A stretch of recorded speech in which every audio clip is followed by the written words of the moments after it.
Welcome to Spirit Outspoken, where we dive deep into the realms of spirituality, healing, and the beautiful chaos we call life.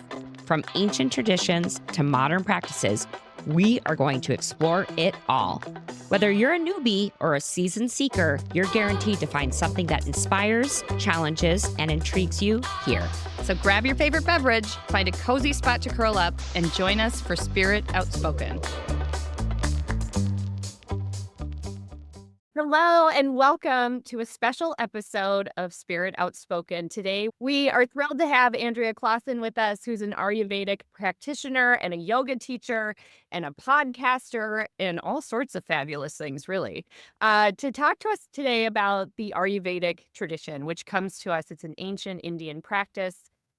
Philosophy. And she's also going to share with us a little bit about what Ayurveda is and also how we can start to incorporate some of these practices as spring is just around the corner. So as we usher in the warmer temps, what we can start doing to incorporate some of these things into our daily lives. So Andrea, welcome. Thank you so much. I'm excited to be here and chat with you about Ayurveda. I love sharing Ayurvedic wisdom with people who maybe have never heard of it and are like, oh, this might be something that would work for me in my lifestyle practices. So I'm assuming that quite a few of our listeners may have never heard of this before. So can you just give us kind of like a high level overview of what Ayurveda is? Yeah. So Ayurveda originated, as you said, in India and over 5,000 years ago. So this kind of rivals Chinese medicine in terms of like what came first. And they're kind of similar in concepts to some degree. So sometimes people ask, are they similar? So they have their elements. In Ayurveda, we have our doshas. And so those are made up of elements. And so we call these doshas Vata, Pitta, Kapha. So those might be more familiar words with people. Sometimes people have heard of those, but that all falls under the Ayurveda umbrella, which it's all about balancing your mind, body, and spirit. And so with those, that's kind of the cornerstone of Ayurveda. It's not like a quick fix Band-Aid. It's about looking at you as a whole person. And often we're using seasonal wisdom. And so what's happening outside your window is often happening inside your body.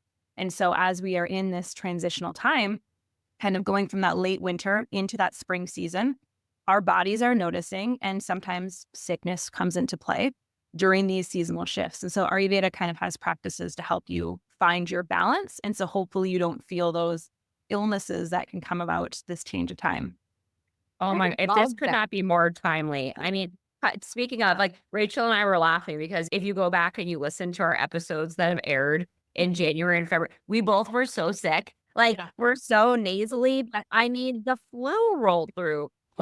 Rolled through, pneumonia, infections, and like anybody that has small children or otherwise, like little kids that are bringing home every germ that's out there, they've all experienced, especially this winter, like a stretch of 6 weeks of illness. And I think understanding what can be happening in our environment and seasons and how that impacts us, but also being empowered to do certain things to navigate those tough stretches is so timely. So we couldn't be more thrilled to have you on the show.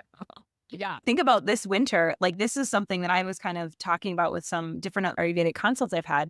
Because we've had such a unique winter, that kickoff of the sickness season, which here in Minnesota, it's been rampant a lot earlier. And so often that is because our bodies are not used to this. There was one day I didn't wear my jacket when I went for a walk in January, which is like unheard of. And so because of that, our bodies are kind of thrown off a little bit because it's been years and years of, regular, you're bundled up in January. January is not a month that a lot of us like to go outside.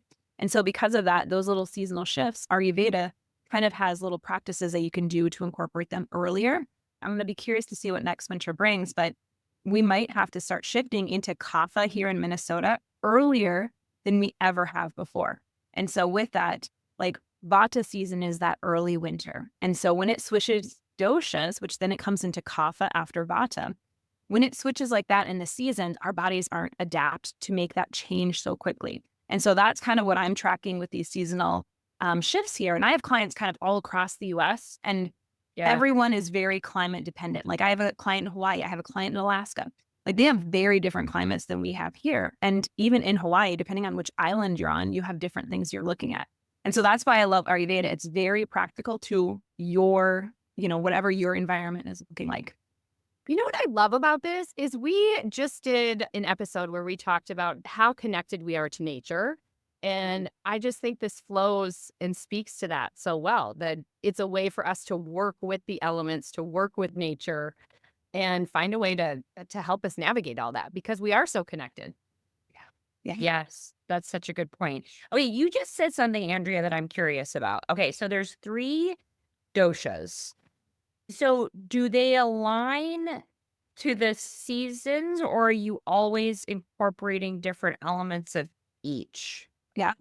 So that's a great question. So they are doshas. We all have our unique mind body type. And so often that's something that you might see on like social media, different memes of, oh, I'm a Pitta dosha, I must be XYZ. But they're also associated with the season. And so with the seasonal shifts, so fall and early winter are that Vata dosha. Late winter and spring shifts to Kapha, and Pitta is just in the summer months. And so if you kind of think about what's happening at those times of the year, what's usually weather-wise happening, you can kind of really see how each of those doshas would be. So summer obviously is going to be hot. Pitta is associated with the fire element. They tend to run hot. They tend to be maybe a little extra spicy, judgmental when they're out of balance. They get burned out and overwhelmed easier. But in balance, they're your producers. They're your go, go, go people. They tend to have your checklist. They get stuff done. And then if we think about fall, early winter, that's a lot of the wind element. It's that air ether. It can be scattered energy. And just like Vata dosha people, they can be a little scattered. They can be the ones who are talking on their phone and they're like, I can't find my phone. I can't find my phone. I gotta go. And their friend is like, yo, you're talking to me on your phone. And, like that is a Vata thing. They're just not grounded. But in balance, they're super creative. They're the ones who usually are like the CEOs, but they need that Pitta person to help drive the company because they have all those ideas, but they need that grounding.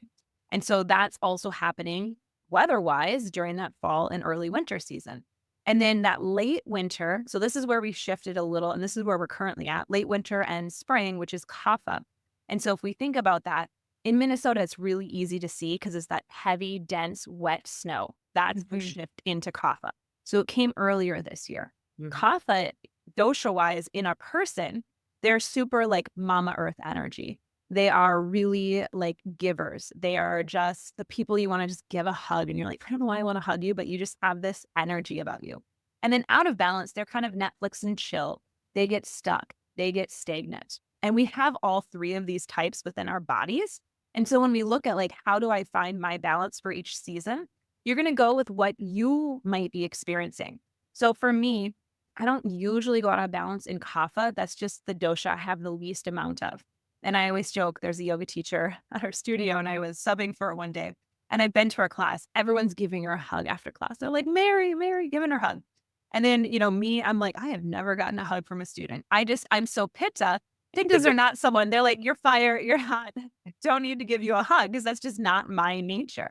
And so you can kind of see that within yourself of like, oh, that's why I gravitate towards certain things. Or maybe that's what I have to watch out for is I don't put too much on my plate.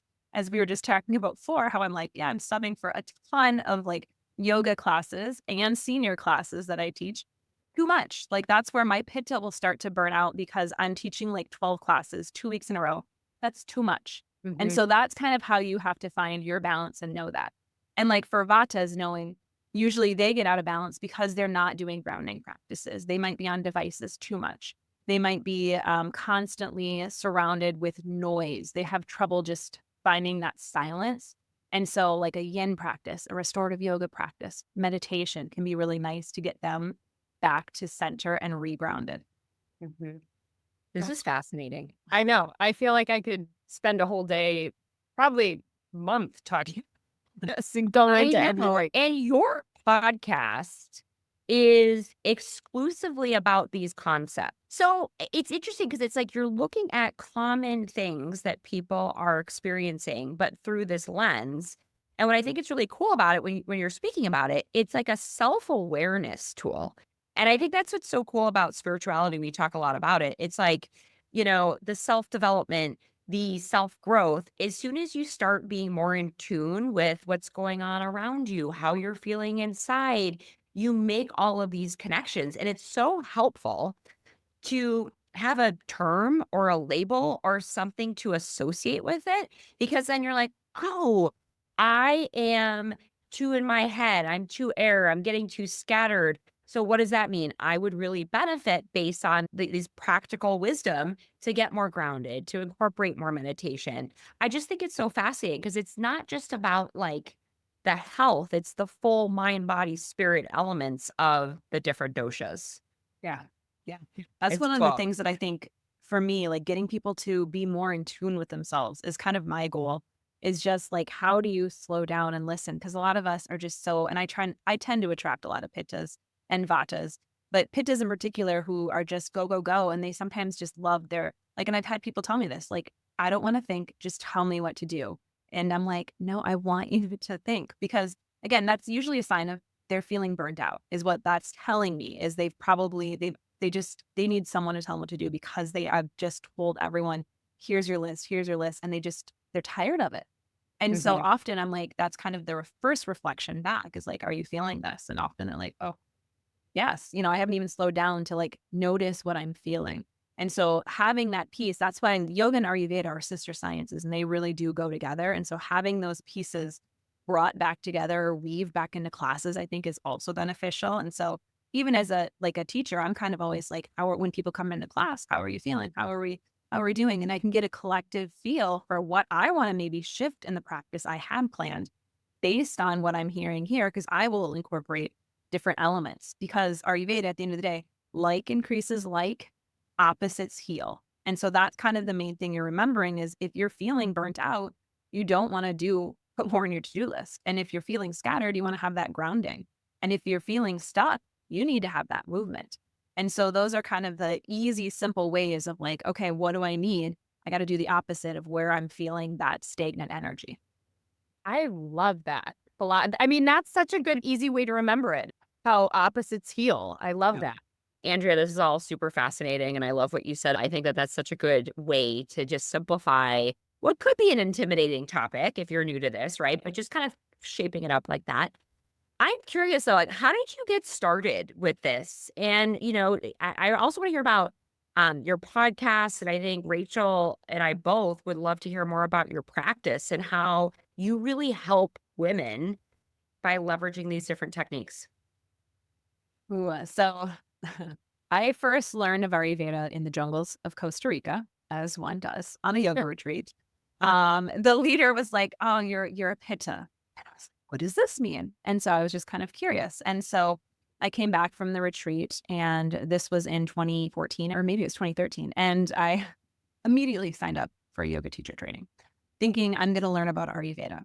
And if anyone's taken a yoga teacher training, you realize you have like 3 hours of Ayurveda of the 200 hours is about Ayurveda. So I was like, okay, I want a little more. Well, then I actually got pregnant during the yoga teacher training. So had a baby, and I put that off in the back burner. So then postpartum, I really struggled after the birth of my first. And so now he's 9. And so that was 9 years ago. And I'm like, man, I maybe should revisit this Ayurveda. I don't know. Like, I was a personal trainer and I had my own business just doing in-home personal training. And so everyone's like, oh, you're going to bounce back, da, da, da, da. And I was not, like physically it felt okay, but I ended up tearing a glute, which I specialize in pre-postpartum and have for now 18 years. And so I'm like, how the heck did I do that? But just coming back into exercise too quickly, because at that time, again, I wasn't practicing Ayurveda and I had just learned about yoga. So I was in tune with the body, but more from, again, the Western lens of just the personal training. And so I'm like, oh, well, everyone says it's safe to do this. I'm going to do it. So, I just was not feeling great mentally and just kind of off. And I rushed back postpartum too quickly. Like at 10 days postpartum, I was assistant coach at a college tennis team, and I was back on the court 10 days postpartum with my husband and my child in the audience. And the the head coach was like, "You don't have to be here." I'm like, I needed it because I just felt so off. Yeah. Knowing what I know now, because I'm also an Ayurvedic postpartum doula and I've studied with that, it's all a Vata season. And so Vata, you need grounding. And of course, I didn't do any of that early postpartum. And so I decided after probably 6 months postpartum, I'm like, okay, I found an Ayurvedic year-long program. And so I signed up for that online. and it no longer exists. But it was one of the best programs I think I took because it broke down the doshas. I started to understand where I was at emotionally, what was happening to me, and was able to kind of combat all of the postpartum issues that I was having. A lot of, again, were more of that mental side of things and that Vata dosha imbalances, as well as Pitta, because I was just trying to rush back and do instead of just rest and allow myself to heal. And so after the birth of him, now my boys are very far apart in age. They're 7 years apart. So after the birth of my second one, that's when I also, I was well steeped in Ayurveda and I did all of the Ayurvedic practices. Completely different postpartum experience. And I was 39 at the time recovering from baby. And so much different experience. And so that's for me, one of my things that I love to help women understand in that postpartum period is learning how to slow down. And that's kind of how Ayurveda came into me and really saved me of just finding myself again in that postpartum, like kind of the lull. Oh my gosh, where were you for 3 boys that I had? I mean, but seriously, I mean, this is, I feel like what's really missing in our culture is the care for the woman after the birth. I mean, Absolutely. and like this is such a beautiful way. And obviously, you're so passionate about it because you've seen how transformative it was for your own experience. But like, imagine if people knew about this more broadly and incorporated these and had a postpartum doula to help them through what I would argue, and I'm sure Rachel and every other mom would say is like the hardest period of their life. It would change everything. Yeah. And You we know? don't hear the message, to your point, enough in our culture. Our culture is go, go, go all the time. And I think you feel that pressure innately as a mom, especially as a new mom. Like you just feel like, it's give, give, give, give, give. And to have someone there reminding you of what you really need and that what you need is rest and what you need to do is ground yourself. I mean, I would have given anything to have someone in my ear reminding me of that. Absolutely. Yeah. Yeah, those first 42 days in Ayurveda and in Chinese medicine dictate the next 42 years of your life. And so that's always an interesting thing to kind of think about in that perspective is that's where, and I think they're starting to study this actually now in the West, because if you are slowing down and resting and healing in those first 42 days, you usually have better health than for those next 42 years. Oh And my so that's, gosh. yeah. I And so never knew that's really that. fascinating. I know, isn't that? And so that's where, again, the West kind of sometimes picks apart some of the practices through Ayurveda and Chinese medicine. But really, again, these are systems. Like they are meant to be completed as a system and not just kind of pulled apart practices, because those will get you so far. But when you look at it from a whole system, you're like, oh, there's reasons why you're having, like, we don't recommend meat in those first 42 days if possible, like some bone broth, great, so for protein and stuff. But you want your warm cooked foods, lots of veggies. So that way your bowel movements are, again, usually that first bowel movement everyone's scared of, but like having some of those warm, and that also goes through the winter season, warm cooked foods, lots of vegetables. Those are high fiber, foods. But again, we can process them a little bit easier than those meats might be. If you're going to have meat, we say chicken or salmon, but wait for 3 to 4 weeks. So like there's lots of different things that, again, that has as a system that is built there to help you recover. Oh, this is fascinating. I know. I'm laughing because I sat down with you, Andrea, for that. It was like that speed dating thing where Rachel and I went. We were meeting a bunch of different practitioners and other individuals in the spiritual world. I was like, I'm cold all the time, poor digestion. You're like, first of all, you're drinking an iced coffee. That's a big no-no. It's like, it's in the middle of December and I'm drinking my shaken espresso. But truly, I'm thinking about it. Of course, what am I doing? Very simple things. But again, it's like, having a blueprint or a guide, and like this too, I don't know if anybody has ever said this to you. It reminds me a lot of the principles of astrology that Rachel and I talk about often are so helpful. It's like the air signs and the fire signs. And as soon as you just start to understand or have more awareness of like why, it's really empowering because then you feel like, okay, I've now identified why I feel like garbage or I'm not as energetic as I used to be. But then what can you do about it? This is so cool. I don't know. This is an exciting topic. Okay, so Andrea, now that we're at the end of winter and we're starting to look ahead to spring, what can we start doing to incorporate some of these practices to help us as we move and transition in the season? Yeah. So if we think about any of the seasons, we're going to look at in Ayurveda, we call them gunas or qualities. And so if we think about what's happening outside, it's, heavy snow or maybe some heavy rain, mud. Also, if you're living in a place that has a lot of rain, a lot of the mud, which is thick, heavy. It's often damp, so it's cool outside. And it's kind of a slow energy, So if we think about mud, the qualities there are, it's slow. And there's new growth happening though at the same time. And so obviously we know the grass is going to come up, the trees are looking to bud, all of those things are happening. And so often kind of the imbalances that we might feel, if we kind of think about this, you might feel a little sluggish. You could have some more congestion. A lot of the times, again, with kiddos, like I have my boys too, you can just hear it. You have allergies that happen, water retention, seasonal colds, and maybe some low motivation. So all of those would be very kaphic in nature. And so those are just heavier, denser things that are going on in the body. And so we want to help clear out some stagnation. And so a few practices, when we think about that, starting your day off with some Kapalabhati breath. And so that's where you breathe in and out through the nose sharply. And then your belly, you pull the belly in and up, in and up. And so we're thinking about just clearing out stuckness. So I love to do this in my yoga classes in this time of the year when I had the morning classes. You don't want to necessarily do this breath in the evening because it's more stimulating in nature. And it kind of, you breathe in and out through the nose. So it sounds like a train. So you're like,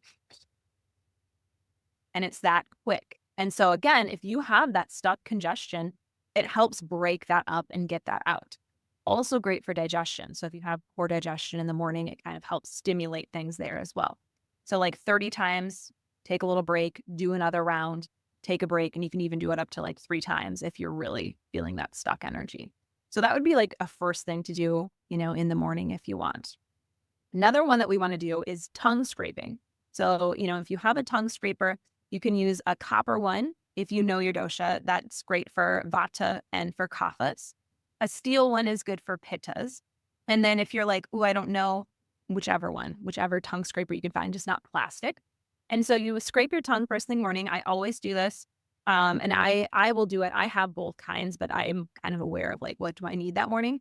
And so I'll scrape my tongue. If you have a lot of congestion, and we call it ama, it's white coating that comes off the tongue when you do this. And so the thicker, the more foamier of that white is, the more ama or undigested food that is often we're looking at. So the night before, you kind of reflect, what did I eat? What time did I eat? And then if I have ama where I don't usually, then I know, whatever I ate, like maybe I had pizza. Like, clearly this is not digesting well for me. I probably should really not eat this as much because clearly my body doesn't like it. So that's one of the things that I like to have people do, just to have some awareness around different foods in the morning. After that, movement is really medicine in the spring season. And so doing your Kapalabhati, if you want to do like 5 rounds of sun salutations, if you want to go for a walk, if it's nice enough out, this would be a great time to do heavy weightlifting. The spring season is a great time to get the body moving and doing some big, intense movements. This is the time to do it. So Pittas I often love, like I play tennis, I love to compete. Great time to do it in the spring season because this is the time where we want that movement to help that stuck, stagnant energy go away. So I'll stop there for now, and I'm going to give you some more. But what questions do you have on those? Okay, so I just have a question about it's sort of related to what you just said about you're talking about the heavy stagnant, like the wet snow and the mud and all of that. I noticed that a lot of the sicknesses that kind of were around this season, it was just heavy in congestion, like heavy wet coughs, sinus infections, like people can't breathe. Is that more what you were saying, like environmental from like everything sort of been moved up and that's why we were experiencing that? Exactly. Ooh, So all of that, interesting. all of the heavy. So if I look at that, everything you described, that's kapha. And so we have a lot of kapha imbalance going on. If you were to been like, it's pretty, if it's a dry cough, if it's, you feel maybe your sinuses, but it feels drying rather than more mucus filled, then we're looking more at that vata. But if you have that wet, heavy, dense, that's kapha. And so you're kind of like, how can I combat this? So like neti pot is often another spring practice. But if you have that wet congestion, we don't want to put that neti pot through the nose. So that's where you just take a little ceramic neti pot, you put water in it, pours out one side.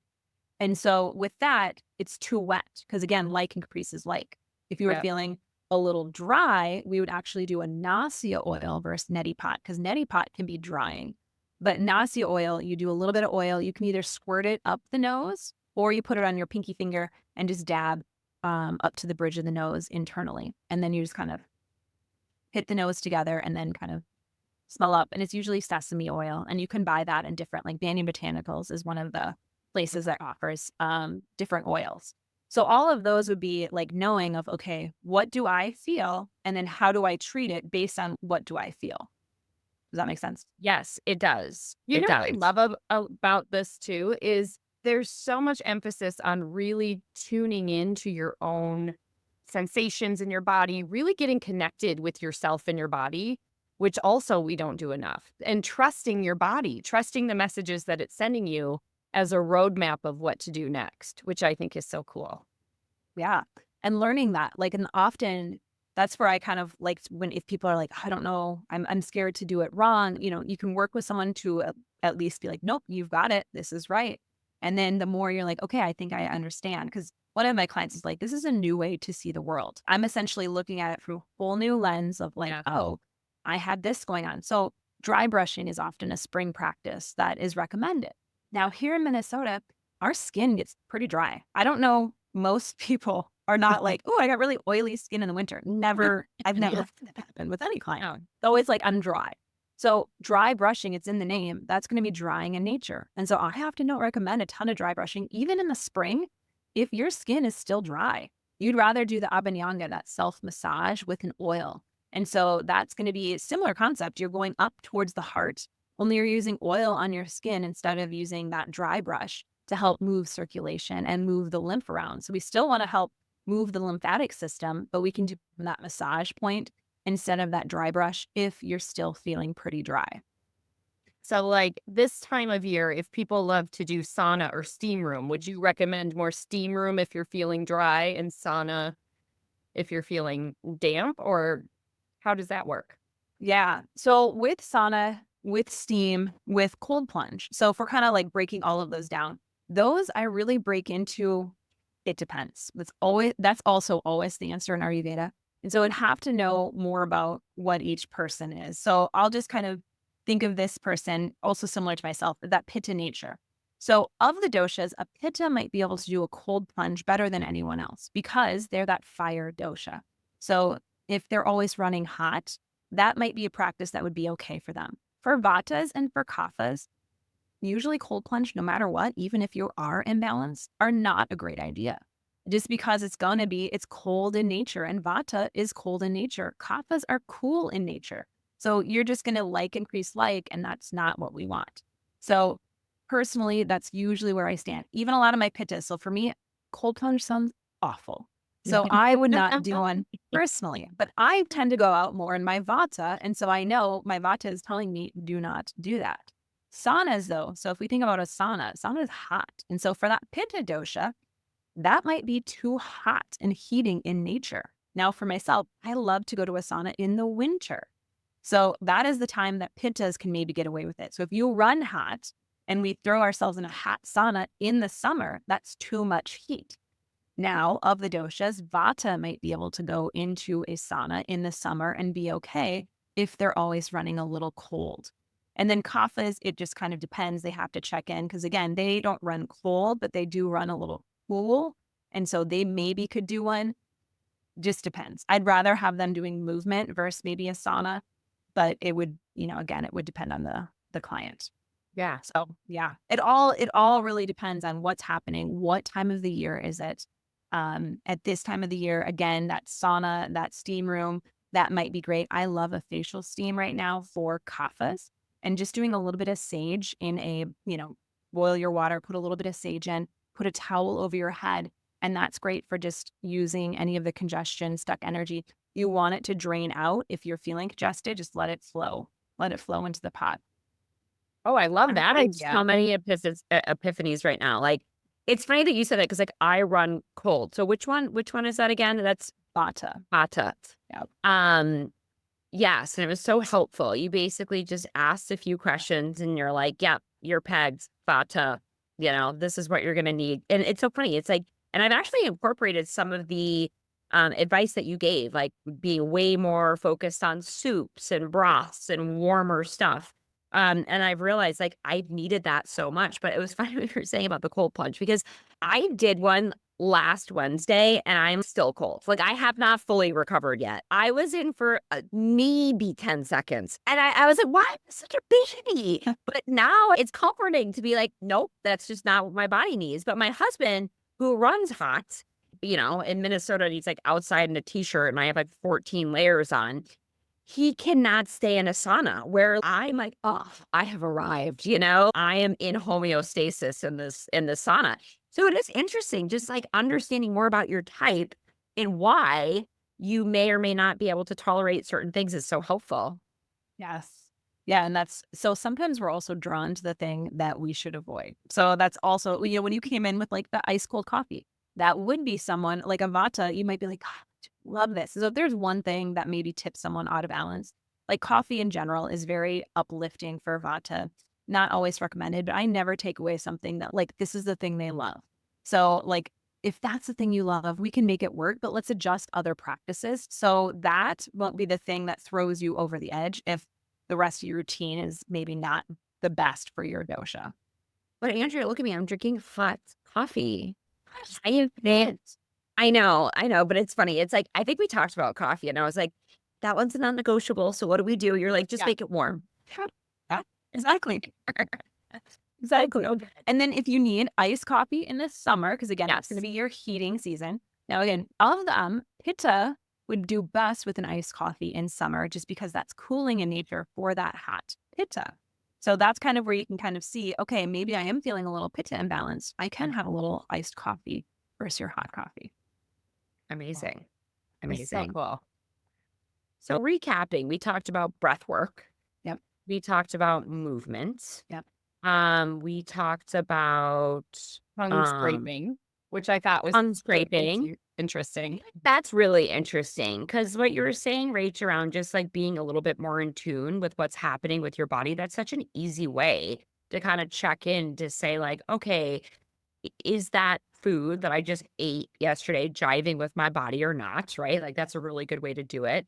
I want to just cover food. So in the food for spring, eat lighter, warmer foods. And so often in the transition from that late and early winter, so Vata, again, because it's light in nature, those like, your winter squashes, all of those are heavier in nature. That is too heavy for Kapha season. And so now we're starting to get like more bitter greens. We can have like asparagus will start coming up. That's a great thing to throw in. Peas are a little bit more lighter in nature. So we're like, what are the lighter vegetables that we can have that are going to keep Kapha from getting too stuck and stagnant? Now, if you are a Vata, you might need a little bit of heavier, like you might be able to get by with, throw a sweet potato in whatever, if you're having a grain bowl of some sort, throw that in there and that's going to be a little grounding for them. That might be too much for Kaphas if they're feeling imbalanced. So those are kind of ways that you can work with it. You can also have your spices. We want to think warming spices. So like your ginger, your turmeric, cumin, CCF tea. So your cumin, coriander, fennel tea. Fennel is great for Kapha dosha. Honey is great. So honey and lemon, doing a little tea like that is wonderful for Kapha. In terms of Kapha so when I look at lemon, so lemon is great for Vata and for Kapha. It could be too much for Pittas. That actually can be heating for Pitta. And so you might have lime water instead if you're that Pitta dosha, if you're feeling a little too hot, too intense. So that's going to be cooling. And that goes for any time of the year for Pittas. And so I've had that where some Pittas were like, whatever reason, it's too much acid. Lime was a better fit for them. So interesting. Yeah. So all of those, I always say try it on. Same with the oils. So like sesame oil is supposed to be the universal oil. Now, this is actually using the sesame oil you cook with.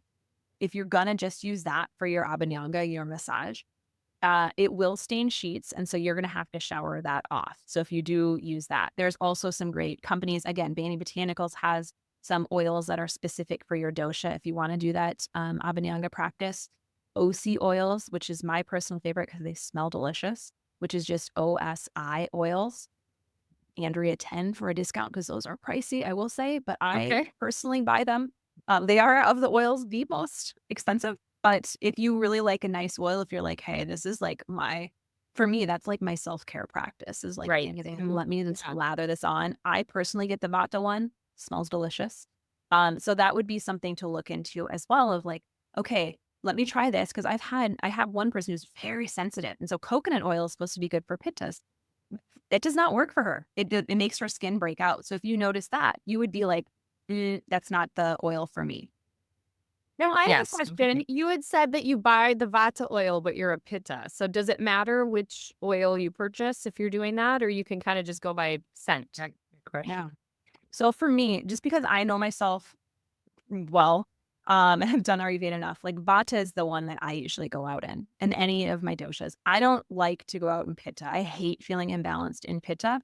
And so I don't have to worry. I mean, I do have to worry a little bit because I'm prone, again, as I said, to teach 12 classes in a week and then again next week. That would be, I actually just was like, nope, if I'm saying yes to all of these, I'm saying no to something else. And usually it's my own self-care practices. So I've set some boundaries there and I've had to readjust. So my Pitta doesn't go out of balance. So for me, I don't mind if my Vata goes out, and I know that about myself. So I have to make sure that my Vata stays in check most of the time, more so than my Pitta.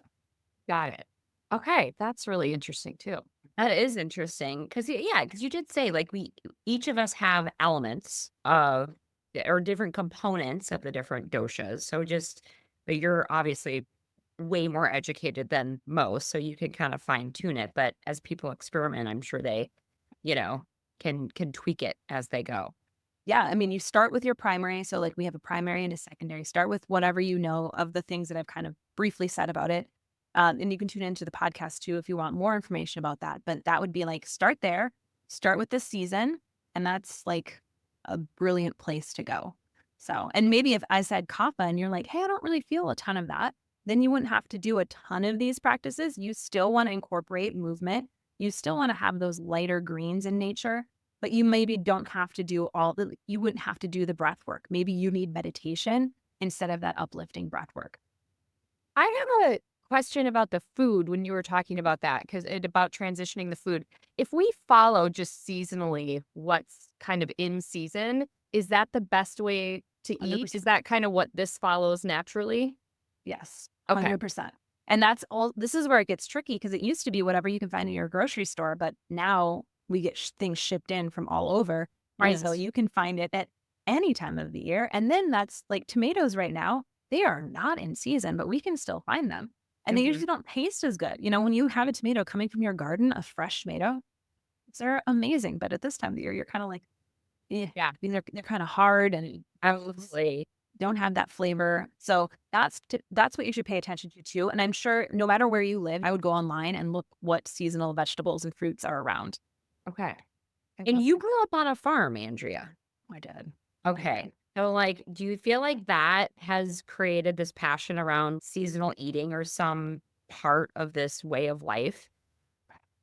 So I was reflecting on that. I wrote a book a couple years ago, Divine Body Wisdom, and my intro was about I was very in tune with the seasons just naturally because my dad's a farmer. You have your distinct seasons. He has his planting. He has kind of the resting of the summer, and then you're going to be harvesting in the fall. And then again, kind of rest in the winter, but they're kind of also preparing for the spring harvest. And so with that, I grew up very in tune with it. Then got away from it for many years, but felt like something was missing. And for me, that connection to nature. And so I have a favorite trail I go on, and I highly recommend if you're like, how do I start with connecting to the seasons? Find a favorite, like a trail. Experiment with a couple different ones until you find one where you're like, yes, this is so nourishing to my soul. And go on it every day. Like every day that you can, go out there and go through all 4 seasons if possible, because then you can really connect into that seasonal component. And I learn different things. Every time I go out there, I always learn something from nature if I'm observing. And I have such a deep relationship with this land now because I've been going there for like 6 years, and I have different places. I have trees that I'll talk to, which might be kind of weird to people, but I have those places on my trail where I'm like, I am very connected to this space. And so that's what I think the best place to learn is really finding that spot for you in nature. And then this wisdom is there if you kind of slow down and again, tune in, try not to use your phone or put in a podcast, try to just be in nature. And that's Yeah. also grounding for all 3 doshas. It's so funny you say that. So we got a dog during COVID, and I was kind of on the fence of like, oh my gosh, I'm going to have to walk this dog every day. And I was amazed at how it became like this beautiful meditative practice of going out every morning, and also just what you said about the seasons. I'm so busy all the time or just not paying attention, and to actually go through, even when it's cold out, which normally I would not do, but this dog forced me to do it. And just the stillness of winter and the quiet of winter and hearing different animals that I'm not used to hearing and it just has been like a really beautiful experience that I was not expecting. Yeah. I mean, and again, that's you practicing Ayurveda and not even realizing it is just tuning in like that. Because you learned winter, the medicine is that stillness, is that quiet, inward, feeling, which again, sometimes it's hard to get when we're always inside of wrong devices and we have demands on our lives, but having that little, even if it's 10 minutes, step out just to hit refresh. Yeah. Oh my gosh, this has been so beautiful. Like your podcast too, I have to say, Jason and I were saying how we had listened to a few episodes, and your podcast is the same. I just feel when I listen to it, it has this beautiful perspective, right? Yes. Of kind of coming back to myself, feeling okay to nourish myself, like kind of that whole mindset, but also peaceful and empowering and all these beautiful elements to it. So I just think the work you do is amazing. Thank you. I do Thank too. you. No, it's really peaceful. You've got a great energy, and I really Yeah. enjoyed listening to the podcast too. I think our listeners are really going to connect with this, right? I think as women, we just sometimes we don't know why we're feeling the way that we're feeling, or we're experiencing perimenopause, and we don't really, you go to our regular OB and they're like, I don't know, take vitamin D. Yeah. Like, I don't know if that's going to cut what's going on over here. Just being able to turn to something to self-reflect and then nourish yourself in a way that your body can respond because you're paying attention to what you need in that moment. It feels sacred, I think that that's what it is. This practice feels sacred because it is. It's 5,000 years old. And, the things that stick with us from generation to generation are usually the things that have staying power, because they work.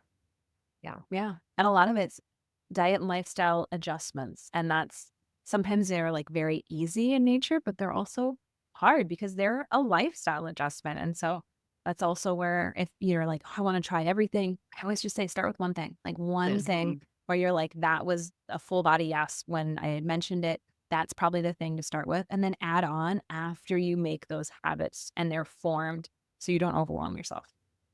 That's great advice.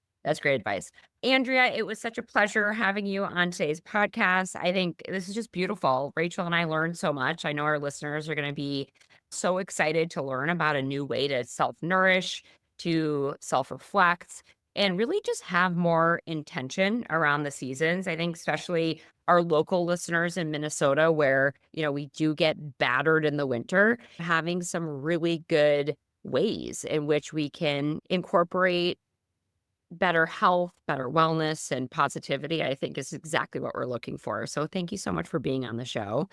And to our listeners, thank you so much. If you would like to learn more about this, I'd highly recommend Andrea's podcast, the Peaceful Power Podcast, both on Spotify and Apple. It's a wealth of knowledge. Check it out. Also, I just found it really peaceful and nourishing to listen to. I was just kind of easing into my morning and I loved it. So highly recommend. Rachel will be linking a guide in terms of the different rituals that we talked about to kick off spring. And with that, we will talk to you guys next week. Thanks for joining us for today's episode. If you're ready to take your spirituality to the next level, be sure to check out our website, spiritoutspoken.com. There you can download free educational resources, read our latest blog posts, and join the Spirit Outspoken community.